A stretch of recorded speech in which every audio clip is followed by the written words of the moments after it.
Of the four words that are often translated as hell, Gehenna is the only term used in our scriptures to describe the final fate of the wicked. The other three words are Sheol in the Old Testament, Hades, and Tartarus in the New Testament.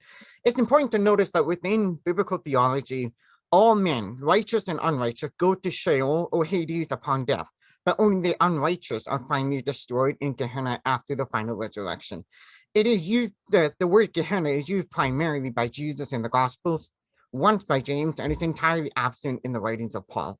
The purpose of this paper is to examine the origin, the history, and development of Gehenna from the Old Testament to the New Testament, comparing the external evidence seen in the historical rabbinical ideas of Gehenna with the internal evidence seen in exclusively biblical development. The following questions will be considered. Is there any biblical or historical warrant for accepting the popular idea of Gehenna as a garbage dump just south of Jerusalem, into which the city garbage and dead bodies of animals and criminals were thrown to be burnt up? Is Gehenna primarily a geographical term giving rise to eschatology cast in spatial language, or is there development that takes us beyond the basic geographical meaning? What this paper hopes to accomplish is to give clarity to the meaning of Gehenna in its historical context, which will help us discern its overall usage throughout the New Testament. So the Greek Gehenna is a transliteration of the Hebrew phrase Gehenna, which in a handful of variations throughout the Old Testament functions primarily as a toponym or a place name. It is a reference to the valley just outside of Jerusalem, variously designated in the Hebrew text as the valley of the sons of Hinnom, or of the son of Hinnom in Jeremiah, or simply of Hinnom in Nehemiah. Geographically, this valley was located, southwest of Jerusalem, and is adjoined the Kidron Valley, which lay to the southeast of the city. Gehenna is used a total of 13 times in our Hebrew Bible. 5 times it serves as a purely geographical term. Joshua 15, 18, Nehemiah 11. Narratively, it is used about 3 times when describing historical events that happened in the valley and its environs. And the 5 remaining occurrences are within the Jeremiah text as prophecies about a war in the valley in which God is going to punish the apostates of Judah. In addition to these, there are several other Old Testament texts in which the language and the imagery of judgment in a valley are used without actually using the term Gehenna. So aside from the plain geographical usage, each of the above categories will be examined in turn. So the Valley of Hinnom is the scene of one of Israel's more terrible lapses into pagan customs in the history of Judah. It came to be known as the place of child sacrifice. During the reign of King Ahaz, fire worship was instituted, and in this valley, children were burnt alive in the fire as a sacrifice to the god Molech. Jeremiah 32 verse 35 tells us that they built high places for Baal in the valley of Ben Hinnom to sacrifice their son and their daughter to Molech, something that the Lord never commanded, nor did it enter his mind that they should do such a detestable thing, and so to make Judah sin. This demonic act of sacrificial slaughter filled Jerusalem from end to end, as we read in 2 Kings 21, with the blood of innocent children, and provoked the Lord to such anger that he said, I am going to bring such disaster on Jerusalem and Judah that the ears of everyone who hears of it will tingle. Manasseh's grandson Josiah, he later took the throne, and we read of his sweeping reforms in 2 Kings 23. He led the nation in her reformation and desecrated Topheth, which was the fire altar, which was in the valley of Ben Hinnom, so that no one could use it to sacrifice his son or daughter in the fire to Molech. The author of 2 Chronicles also records these events, and he adds that Josiah took the bones of the dead pagan priests and he burnt them on their altars. And so he purged Judah and Jerusalem of their sin. Even after Josiah's radical reformation, the Lord promised destruction to befall Judah, and his anger will not be quenched because of Ahaz and Manasseh's sin. And so aside from the history briefly surveyed, the term Gehenna shows up in Jeremiah, where it is portrayed as a place where the apostate Jews will be completely destroyed by God. Jeremiah was likely a younger contemporary of Josiah and was involved in Josiah's sweeping reforms as a young prophet. Based on what we know from Jeremiah 1, verse 1 to 8, the prophet received her prophetic call during Josiah's 13th year, just as the latter had commenced his reform program. Just Jeremiah was a young at the time of the call, which could mean that Josiah's desecrations of Gehenna would have been deeply impressed upon the young prophet. So the first instance of Gehenna in Jeremiah is in chapter 7, verse 29 to 34, where the Lord tells the prophet of his anger that burns against Judah. He is provoked to anger because the people of Judah have built the high places of Topheth in the valley of Ben Hinnom to burn their sons and daughters in the fire. In the language of terror and dread, the Lord tells Josiah about the horrible destruction soon to befall Judah. The language of merciless slaughter and the masses unburied corpses gives us the imagery of a bloody battle scene and one of utmost desolation. Desolation. This language of Gehenna is picked up again in Jeremiah 19, verse 1 to 15, when Jeremiah goes out to the Gehenna Valley and he prophesied directly towards the kings of Judah and the people of Jerusalem, what he heard from the Lord. Jeremiah said that the days are coming when the people will no longer call this place Topheth or the valley of Ben Hinnom, but a valley of slaughter. The place where the Israelites killed their innocent children is where they themselves will be slaughtered by their enemy's sword. Much life will be lost, that many will be left unburied as food for the birds and wild animals. Additionally, during the stress of the siege imposed on them, the people will turn on each other in cannibalistic fashion. The impending destruction will be so horrible that the city will be left irreparable. In light of this background, it is quite likely that the grotesque imagery of a valley filled with dead bodies in Jeremiah 7 and 19 would have had a deep impact on the people of Judah, who had just recently been part of Josiah's radical reformation. The prophecy was a call to repentance, or else they and their entire populace of Jerusalem would become deserted, desecrated, and abominable as the valley of Hinnom after the reforms of Josiah, a valley of slaughter. We know from history, recorded outside of scripture, and in 2 Kings 25 and 2 Chronicles 36, that shortly after Josiah's death, Jerusalem fell to the Babylonians and the people of Judah were taken into exile. By far, the clearest allusion to the valley of Gehenna outside of Jeremiah is Isaiah 66, verse 24, which happens to be the Gehenna text most alluded to in the teachings of Jesus in the Gospels. Contextually, Isaiah 66, verse 1 to 24 is describing an eschatological battle scene outside of Jerusalem.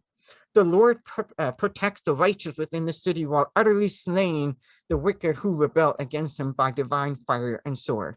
And then Isaiah says that the righteous will go out and look upon the dead bodies of the wicked lying just outside of Jerusalem where their worm does not die and the fire is not quenched. The Gehenna Valley is not mentioned in this text, but the imagery has an unmistakably strong tie with Jeremiah. You have a great battle resulting in massive loss of life, where the dead are left unburied and left to the irresistible consumption by scavengers. There are other allusions to destruction in a valley within Old Testament texts, such as Isaiah 30, Ezekiel 39, and then Joel 3.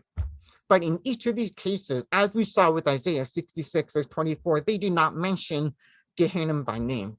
This can only mean that the word Gehenna had not yet developed into a byword for the punishment that God would inflict on the wicked in their eschatological future. It seemed to be the case then that Gehenna in the Old Testament was a term only used in pre-exilic texts. Subsequent to Jeremiah, we do not hear of Gehenna again in the rest of the Old Testament.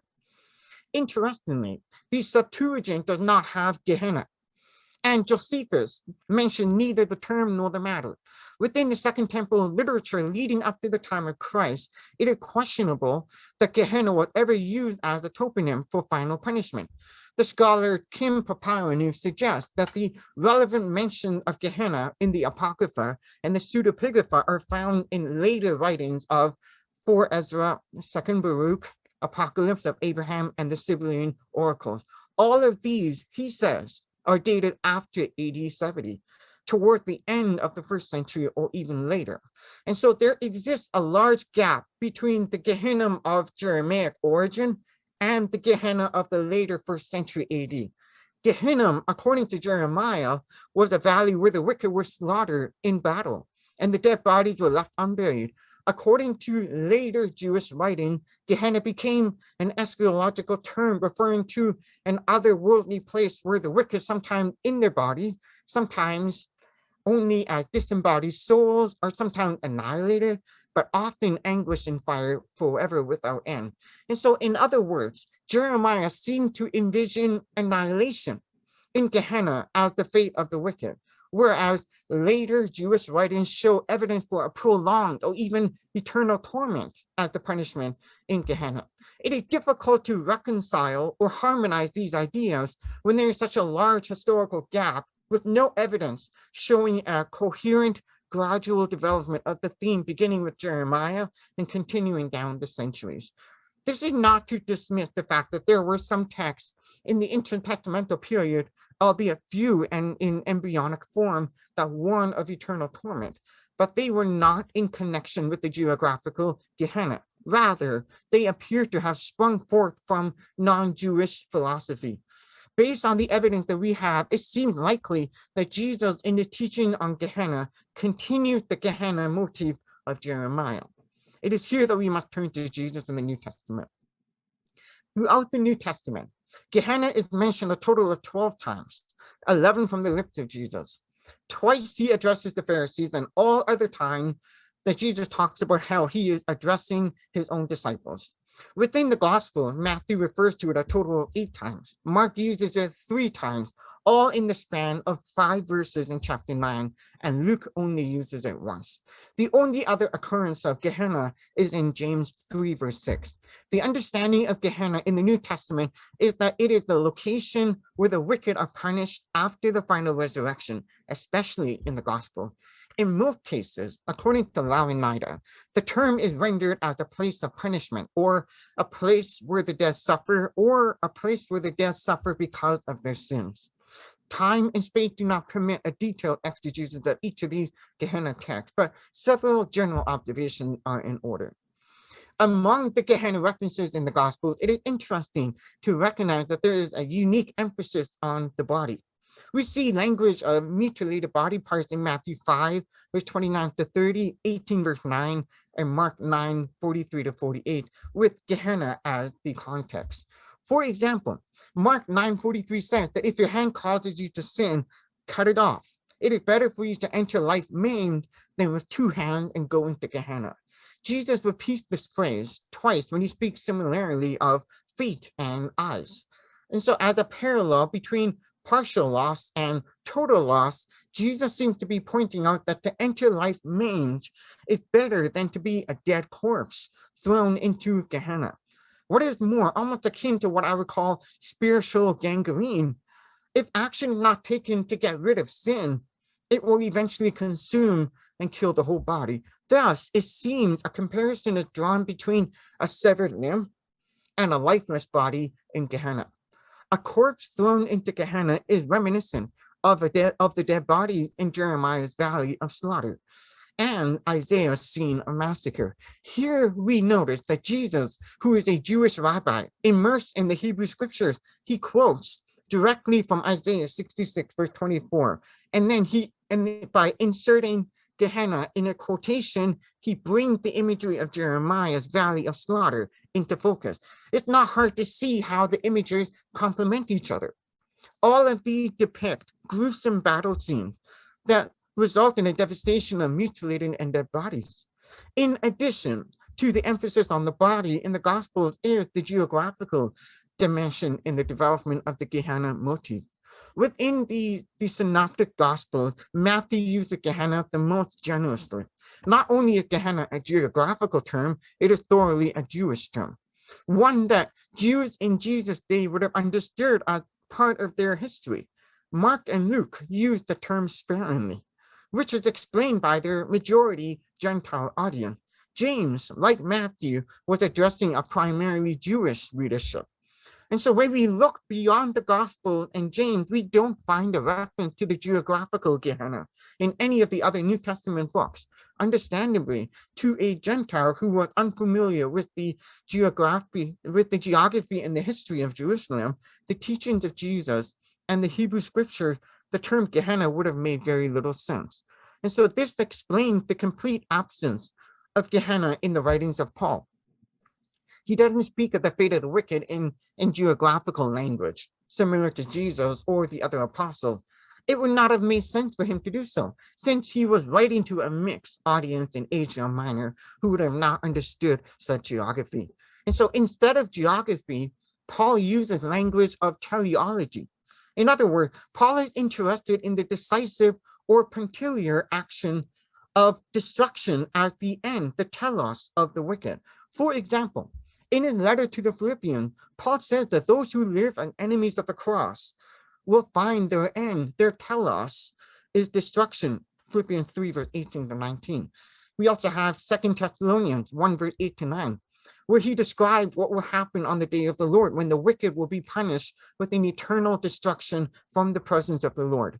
Other examples could be explored, but as already mentioned, Paul repeatedly uses non-geographical language whenever he speaks of the fate of the wicked. And so to sum up the evidence of Gehenna and language in the New Testament, it seems clear that Jesus stands much closer to the original source of the Gehenna tradition, Jeremiah, with a strong emphasis on the body, and that his references to Gehenna have a coherence that reflects a united source.